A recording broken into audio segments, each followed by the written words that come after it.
Assalamualaikum warahmatullahi wabarakatuh. Assalamualaikum warahmatullahi wabarakatuh.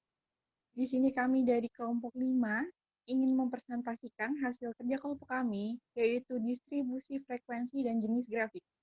Dengan substansi atau yang kita bahas, yaitu umur kepala desa di Kabupaten Empat Lawang, Provinsi Sumatera Selatan. Sebelumnya, kami perkenalkan terlebih dahulu kelompok kami. Yang pertama yaitu Aldista Desta, yang kedua Asep Saifullah, yang ketiga Desnita, yang keempat saya sendiri Dina Febrianti, yang terakhir Muhammad Rifai. Di sini saya akan membacakan sedikit latar belakang dari pembahasan kali ini, yaitu menyajikan atau mendeskripsikan data angka yang telah berhasil dihimpun itu secara teratur, ringkas, mudah dimengerti, hingga dengan secara jelas dapat memberikan gambaran yang cepat mengenai ciri atau sifat yang terkandung di dalam data angka tersebut. Dan seterusnya. Kemudian yang kedua yaitu maksud dan tujuan. Maksud dan tujuan pembahasan kali ini yaitu pertama, mengetahui pokok-pokok dasar statistika deskriptif. Yang kedua, mengetahui pengertian distribusi frekuensi. Yang ketiga, mengetahui jenis grafik. Yang keempat, mengetahui distribusi frekuensi dan jenis grafik, yaitu umur kepala desa di Kabupaten Empat Lawang, Provinsi Sumatera Selatan.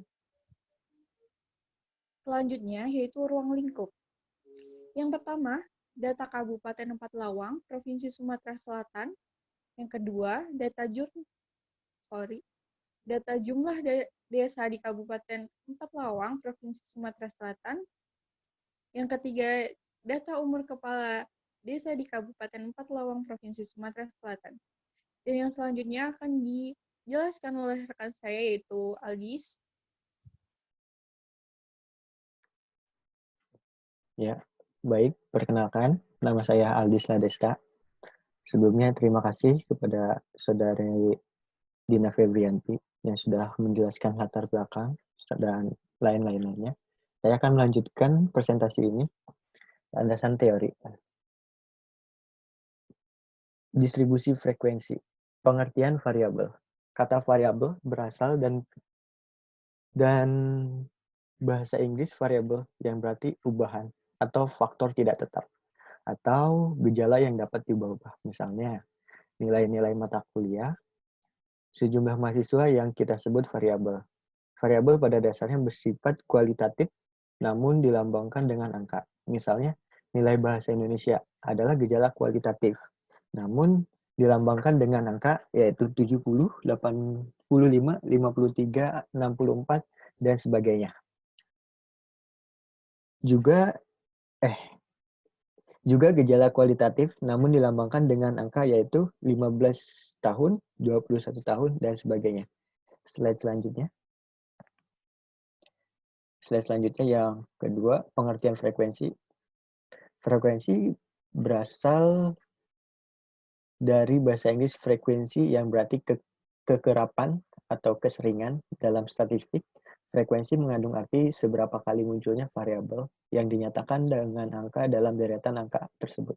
Misalnya, nilai 10 orang siswa pada mata pelajaran ilmu pengetahuan alam 60, 50, 70, 60, 80, dan lain-lain, terlihat bahwa nilai 60 munculnya 3 kali, atau siswa yang mendapat nilai 60 ada 3 jumlah siswa. Dalam hal ini dapat dikatakan bahwa nilai 60 berfrekuensi 3.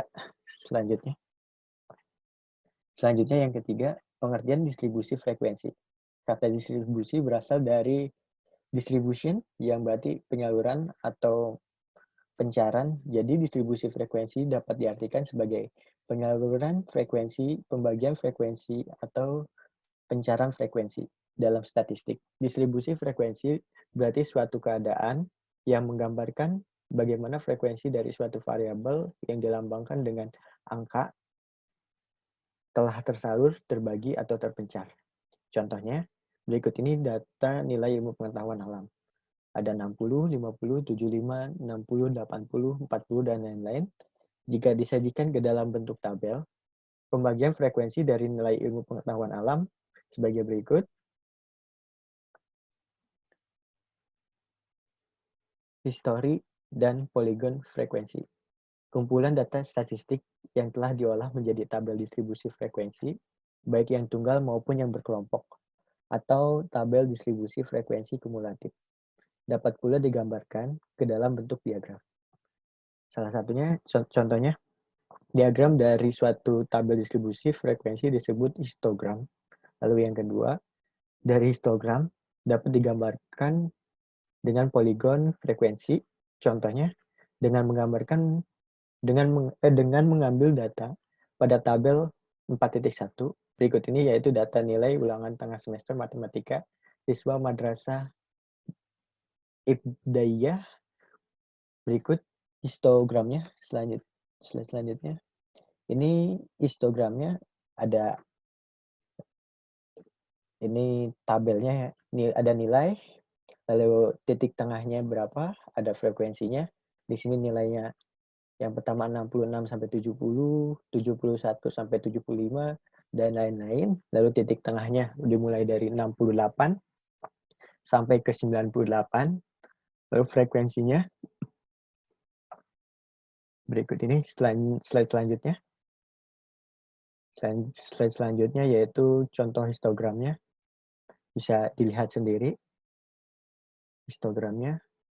Selanjutnya, tiap persegi panjang pada suatu histogram mewakili kelas tertentu dengan pengertian lebar persegi panjang, menyatakan panjang kelas dan tinggi persegi panjang. Menyatakan frekuensi kelas. Frekuensi kelas ditempatkan pada sumbu vertikal atau sumbu Y. Selanjutnya, apabila titik-titik tengah dari bagian sisi atas persegi panjang pada histogram tersebut dihubungkan, diperoleh diagram garis yang disebut poligon frekuensi.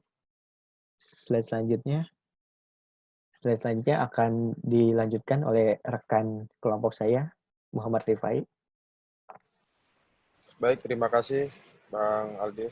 Untuk profil lokasi, Kabupaten Empat Lawang adalah sebuah kabupaten di Provinsi Sumatera Selatan, Indonesia. Ibu kota kabupaten ini terletak di tebing tinggi.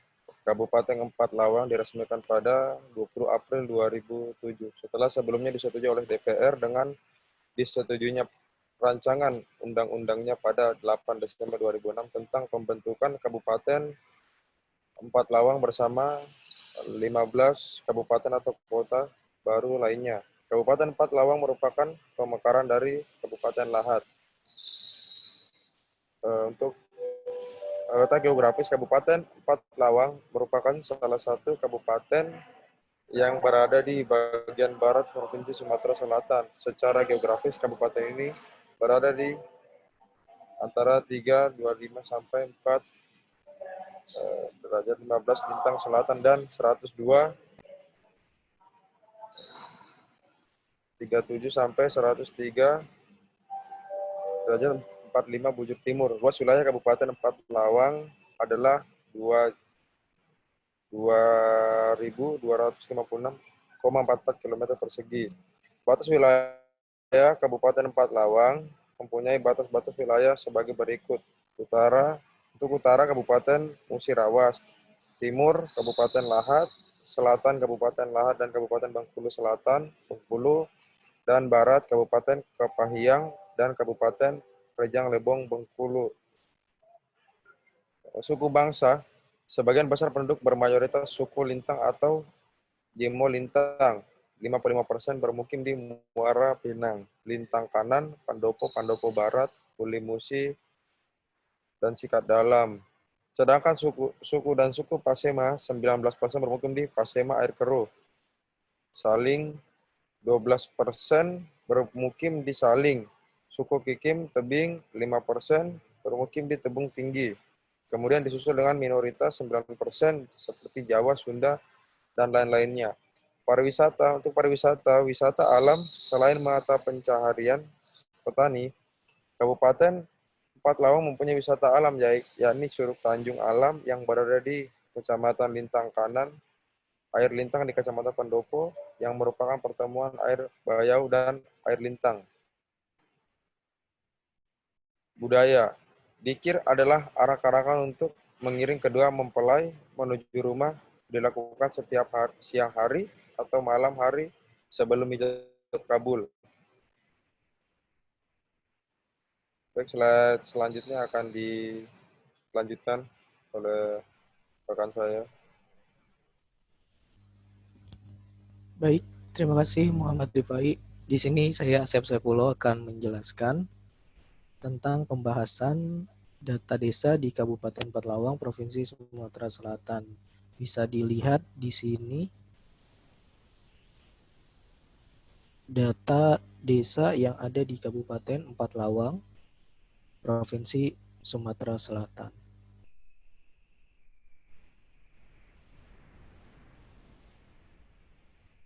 Selanjutnya, dari data tadi diketahui bahwa di Kabupaten Petalawang terdapat 10 kecamatan, di antaranya Kecamatan Muara Pinang, Lintang Kanan, Pendopo, Pendopo Barat, Pasemah Air Keruh, Ulu Musi, Sikap Dalam, Talang Padang, Tebing Tinggi, dan Saling. Dari 10 kecamatan di Kabupaten Petalawang terdapat total 156 desa. Nah, di sini ada data umur kepala desa di Kabupaten Petalawang, Provinsi Sumatera Selatan. Di sini terdapat data umur desa, di mana data ini acak dan belum dibuat distribusi frekuensinya.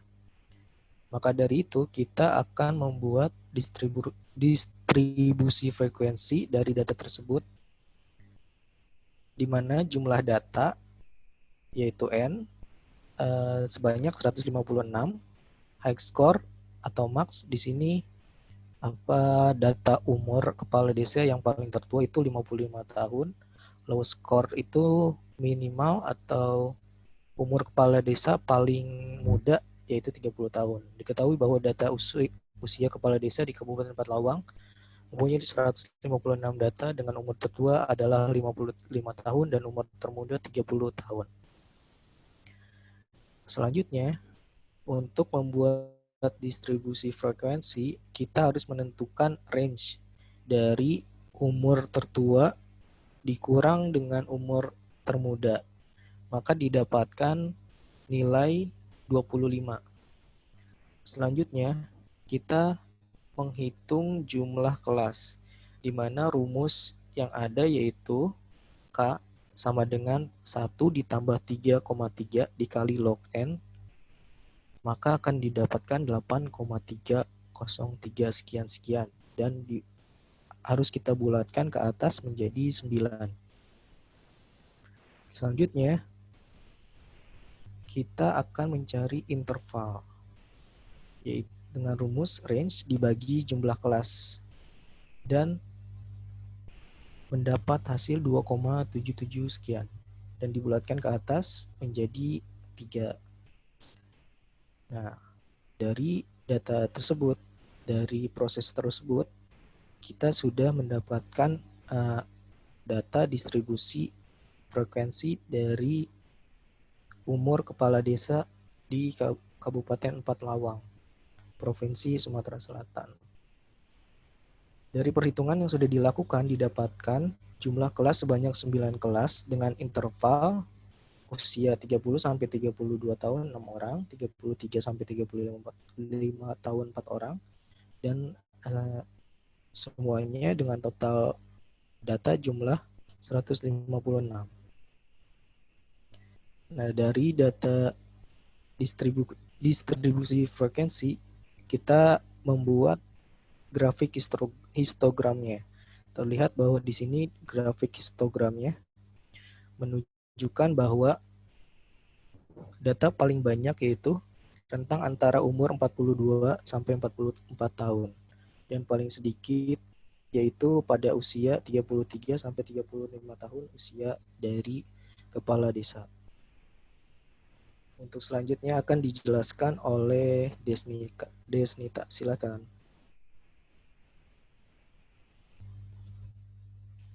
Terima kasih teman-teman. Di sini saya Desnita. Saya akan membacakan kesimpulan dan saran. Kesimpulannya, distribusi frekuensi dapat memudahkan dalam penyajian data, mudah dipahami dan dibaca sebagai bahan informasi, juga dapat memudahkan dalam menganalisa atau menghitung data, membuat tabel, grafik. Adapun grafik histogram dapat memberikan gambaran sembaran data dalam bentuk visualisasi. Sarannya, untuk saran yang dapat disampaikan bahwa data umur yang diperlukan bisa lebih update lagi untuk mengetahui umur kepala desa di Kabupaten Empat Lawang, Provinsi Sumatera Selatan, sehingga distribusi frekuensi data tersebut merupakan data terbaru dan terupdate. Dan saya akan menutup presentasi dari kelompok 5. Semoga bermanfaat untuk kita semua. Terima kasih atas perhatiannya, kurang dan lebih terima kasih.